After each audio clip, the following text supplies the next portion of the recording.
Bismillah. Assalamualaikum warahmatullahi wabarakatuh. Selamat malam. Perkenalkan nama saya Mukhtar Arifillah. Saya dari program studi teknologi dari Kesehatan Angkatan kelas 1C. NPM saya 24783087. Pada kesempatan kali ini, saya akan menjelaskan terkait tugas kewarganegaraan. Pada kesempatan kali ini akan ada 3 pokok pembahasan. Yang pertama yaitu adalah terkait sumber historis, sosiologis, dan politik tentang konstitusi dalam kehidupan berbangsa negara Indonesia. Yang kedua, dinamika dan tantangan konstitusi dalam kehidupan berbangsa negara Indonesia. Dan yang keempat adalah esensi dan urgensi konstitusi dalam kehidupan berbangsa negara Indonesia. Sebelumnya, pada kesempatan kali ini, saya akan menggunakan beberapa sumber bacaan. Yang pertama yaitu dalam buku Pendidikan Kewarganegaraan, Konsep Dasar Kehidupan Berbangsa dan Bernegara di Indonesia, penerbit Gramedia, penulis Dr. Andes Ismail MSI dan Dr. Anda Siti Hartati MSI yang diterbitkan pada tahun 2020. Dalam bukunya pada bab 4 bab 4C menjelaskan terkait sumber historis, sosiologis, dan politik tentang konstitusi dalam kehidupan berbangsa Indonesia. Menurut Thomas Hobbes, manusia pada status naturalis bagian serigala, hingga timbul adagium homo homini lupus, man is a wolf to his fellow man. Artinya, yang kuat mengalahkan yang lemah. Lalu muncul kembali pandangan bellum omnium contra omnes, perang semua lawan semua, yang dimana hidup dalam suasana demikian pada akhirnya menyadarkan manusia untuk membuat perjanjian antara sesama manusia yang dikenal dengan istilah Pactum Unions.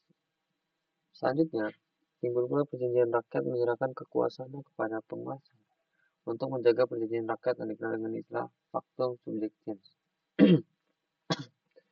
Dalam bukunya yang berjudul Leviathan tahun 1651, ia mengajukan suatu argumentasi tentang kewajiban politik yang disebut dengan kontrak sosial, yang mengimplikasikan pengalihan kedaulatan kepada primus inter pares, yang kemudian berkuasa secara mutlak atau absolut. Primus inter pares adalah yang utama di antara sekawanan kumpulan atau orang yang terpenting dan menonjol di antara orang yang derajatnya sama. Sedangkan negara dalam pandangan Hobbes cenderung seperti monster Leviathan. Pemikiran Hobbes tak lepas dari pengaruh kondisi zamannya, Zeitgeist, sehingga ia cenderung membela monarki absolut atau kerajaan mutlak dengan konsep divine right yang menyatakan bahwa penguasa di bumi merupakan pilihan Tuhan, sehingga ia memiliki otoritas tidak tertandingi. Pandangan inilah yang mendorong munculnya raja-raja tiran dengan mengatasnamakan primus inter pares dan wakil Tuhan di bumi. Mereka berkuasa sewenang-wenang dan menindas rakyat.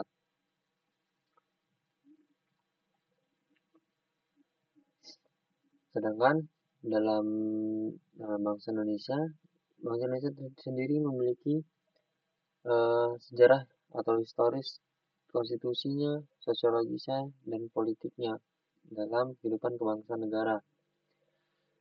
Saya akan meruntuhkan beberapa sejarah dalam konstitusi di Indonesia.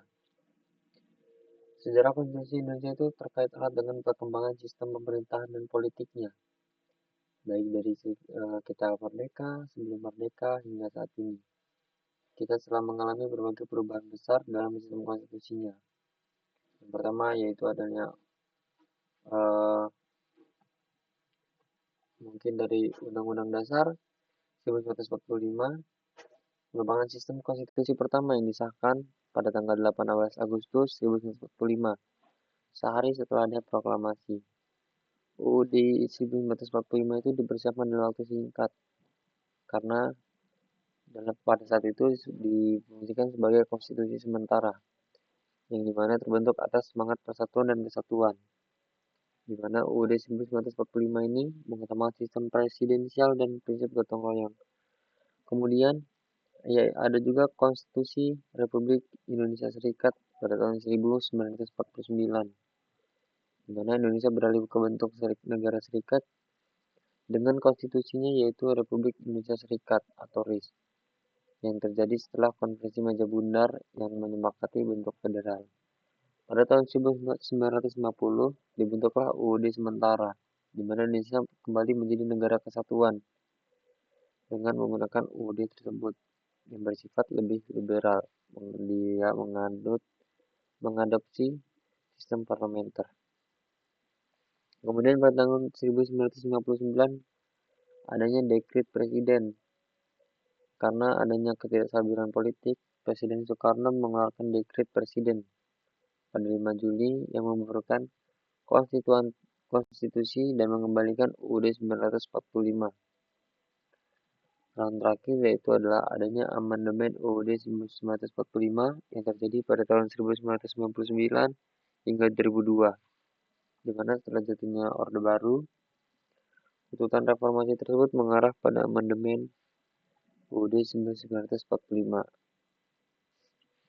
Selanjutnya, yaitu sumber sosiologis. Secara sosiologis, konstitusi itu adalah cerminan dari realitas sosial yang ada di masyarakat. Di Indonesia, masyarakat yang pluralistik membutuhkan konstitusi yang mampu mengakomodasi keberbedaan suku, agama, ras, dan golongan.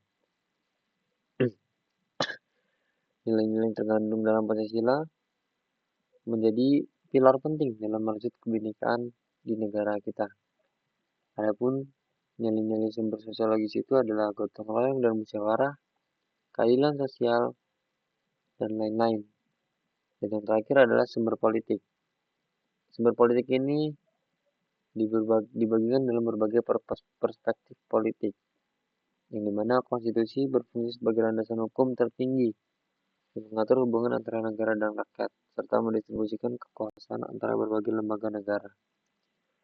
Sumber politik ini dibagi menjadi 3 hal, yaitu terkait pembagian kekuasaan, tantangan politik, dan demokrasi, serta hak asasi manusia. Selanjutnya, pembahasan kedua yaitu dinamika dan tantangan konstitusi dalam kehidupan berbangsa negara Indonesia.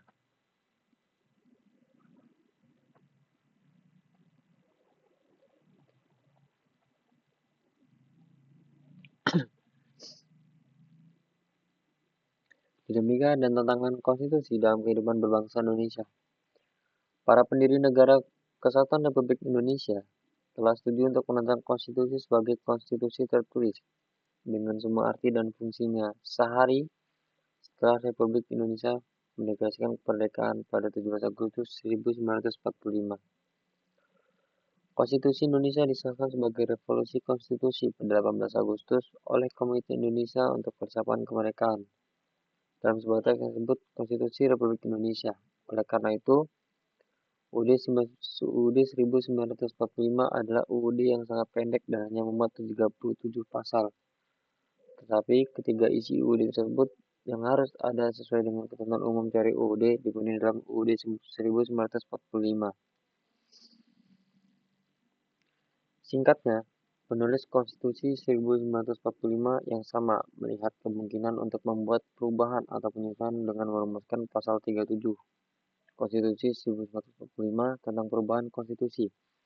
Dan jika MPR bermaksud untuk mengubah konstitusi melalui pasal 37 UUD 1945, rakyat Indonesia harus terlebih dahulu dikonsultasikan melalui referendum. Pada keputusan nomor 1 MPR 1983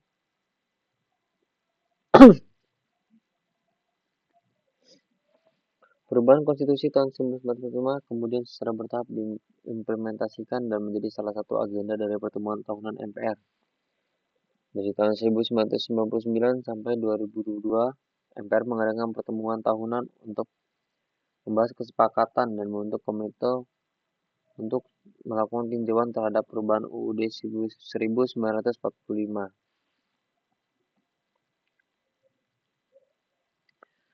Adapun dinamika konstitusi di Indonesia akan saya bacakan sebagai berikut. Konstitusi. UUD NRI 1945 pada masa kemerdekaan. Berlakunya dari tanggal 18 Agustus sampai dengan Agustus 1950 dengan catatan mulai dari 27 Desember sampai dengan 17 Agustus 1940. 27 Desember 1949 sampai dengan 17 Agustus 1950 hanya berlaku di wilayah RI Proklamasi. Kedua adalah Konstitusi Republik Indonesia Serikat 1949, lalu ada UUD sementara 1940 dan UUD NRI 1945 Orde Lama dan 1944 masa Orde Baru.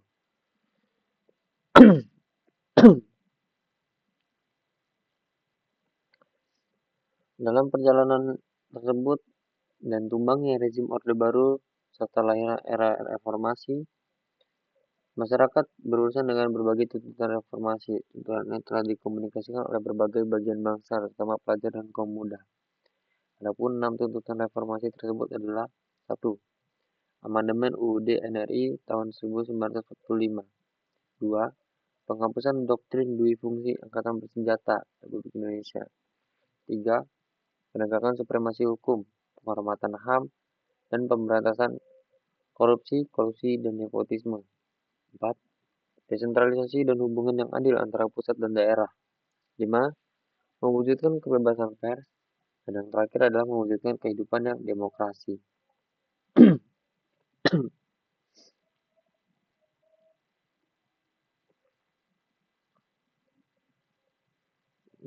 Materi selanjutnya yaitu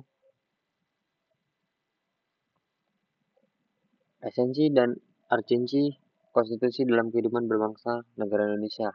Pada materi ini saya hanya akan mendeskripsikan apa itu esensi dan urgensi konstitusi dalam kehidupan berbangsa Indonesia.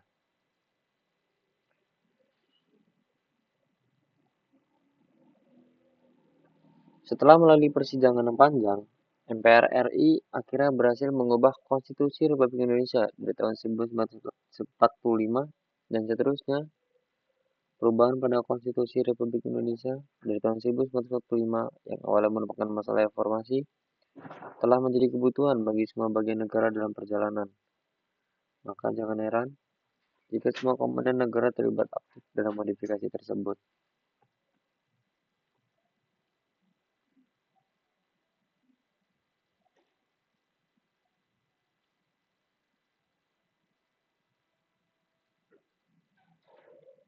Menurut Hamid S. Atamimi, menyatakan bahwa pentingnya konstitusi atau konstitusi sebagai penerbit dan perbatasan dan cara di mana kekuasaan negara harus dilaksanakan, serta memainkan peran.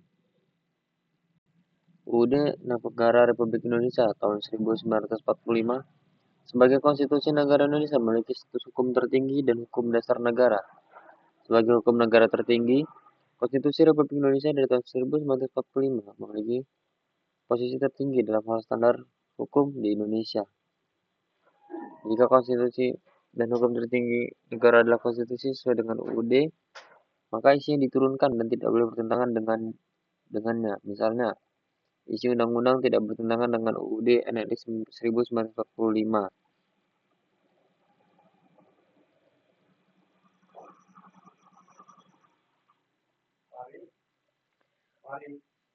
Namun, akan aneh jika penerima manfaat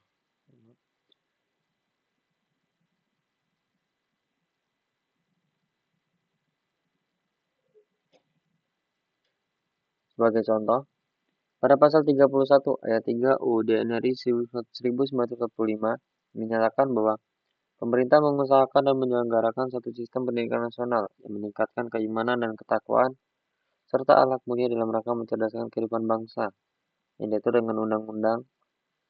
Atas dasar ini, Undang-Undang Nomor 20 Tahun 2003 tentang Sistem Pendidikan Nasional diadopsi. Sekian penjelasan dari saya. Apabila ada kesalahan, saya mohon maaf. Saya akhiri. Wassalamualaikum warahmatullahi wabarakatuh.